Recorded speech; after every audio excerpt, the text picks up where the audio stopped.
എല്ലാവർക്കും കൂടി ഡോണ കിച്ചണിലേക്ക് സ്വാഗതം. അപ്പം നമുക്ക് ഇന്ന് അടിപൊളിയായിട്ടുള്ള പഴം പുളിശ്ശേരി എങ്ങനെ തയ്യാറാക്കുന്നത് എങ്ങനെ നോക്കാം. അരപ്പിന് വേണ്ടിയിട്ട് അരമുറി തേങ്ങ, 1/4 ടീസ്പൂണോളം നല്ല ജീരകം, ഒരു ചുവന്നുള്ളി. ആദ്യം ഇതെല്ലാം കൂടി ഒന്ന് നന്നായിട്ടൊന്ന് ക്രഷ് ചെയ്യണം. അതിനുശേഷം ആവശ്യത്തിനുള്ള വെള്ളം ചേർത്ത് നല്ല ഫൈനായിട്ട് ഒരു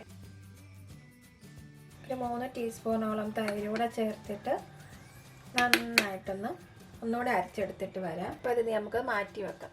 ഈ പഴം തൊലിയൊക്കെ കളഞ്ഞിട്ട് ചെറു കഷ്ണങ്ങളാക്കി കട്ട് ചെയ്ത് വെക്കണം. 3 പച്ചമുളക്, കറിവേപ്പില, 1/4 ടീസ്പൂണോളം മഞ്ഞൾപ്പൊടി, 1/4 ടീസ്പൂണോളം കാശ്മീരി മുളക് പൊടി, 1/4 ടീസ്പൂണോളം കുരുമുളക് പൊടി, ആവശ്യത്തിനുള്ള ഉപ്പ്, വെള്ളം ചേർക്കുക. നന്നായിട്ട് മിക്സ് ചെയ്തിട്ട് നമ്മൾ ചെറു തീയിലിട്ടിട്ട് ആദ്യം ഈ ഏത്തക്കായ ഒന്ന് വേവിക്കണം. ഏത്തക്ക വെന്തിട്ടുണ്ട്. കുറച്ച് കഷ്ണങ്ങൾ ഞാൻ ഉടച്ച് കൊടുത്തിട്ടുണ്ട്. അരച്ച് വെച്ചിരിക്കുന്ന അരപ്പ് ചേർത്ത് ചെറുതീയിൽ വേവിക്കുക. ഒന്ന് ചൂടായാൽ മാത്രം മതി, തിളയ്ക്കേണ്ട ആവശ്യമില്ല. കാരണം നമ്മൾ അതിനകത്ത് തൈര് ചേർത്തേക്കുന്നതുകൊണ്ട് പിരിഞ്ഞു പോകാൻ സാധ്യതയുണ്ട്. ഞാനൊന്ന് ഉപ്പ് നോക്കിയായിരുന്നു, കറക്റ്റ് പാകമാണ്. ഇനി കടുക് തിളയ്ക്കാൻ പോവാണ്.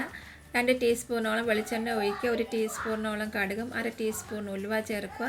4 ചുവന്നുള്ളി, 2 വറ്റൽമുളക്, ആവശ്യത്തിനുള്ള കറിവേപ്പില, പിന്നെ ഒരു 1/2 ടീസ്പൂണോളം മഞ്ഞൾപ്പൊടി കൂടെ ചേർക്കുന്നുണ്ട്. അപ്പോൾ കറിക്ക് നല്ലൊരു കളർ കിട്ടാനാണ്. അപ്പോൾ ഈ ചുവന്നുള്ളി നന്നായിട്ട് മൂത്ത് വരുമ്പോഴത്തേക്ക് കറിയിലോട്ട് ഒഴിക്കുക. ഒരു 5 മിനിറ്റിന് ശേഷമേ ഈ എല്ലാം കൂടെ മിക്സ് ചെയ്തിട്ട് നല്ല രുചികരമായിട്ടുള്ള പഴം പുളിശ്ശേരി നിങ്ങൾക്ക് തയ്യാറാക്കിയെടുക്കാം. അപ്പോൾ ഈ വീഡിയോ ഇഷ്ടമായെന്ന് വിശ്വസിക്കുന്നു. ഇഷ്ടമായെങ്കിൽ ഷെയർ ചെയ്യാനും സബ്സ്ക്രൈബ് ചെയ്യാനും മറക്കരുത്. അടുത്ത ഒരു റെസിപ്പിയായി വരുന്നത് വരെ നന്ദി, നമസ്കാരം. Thank you.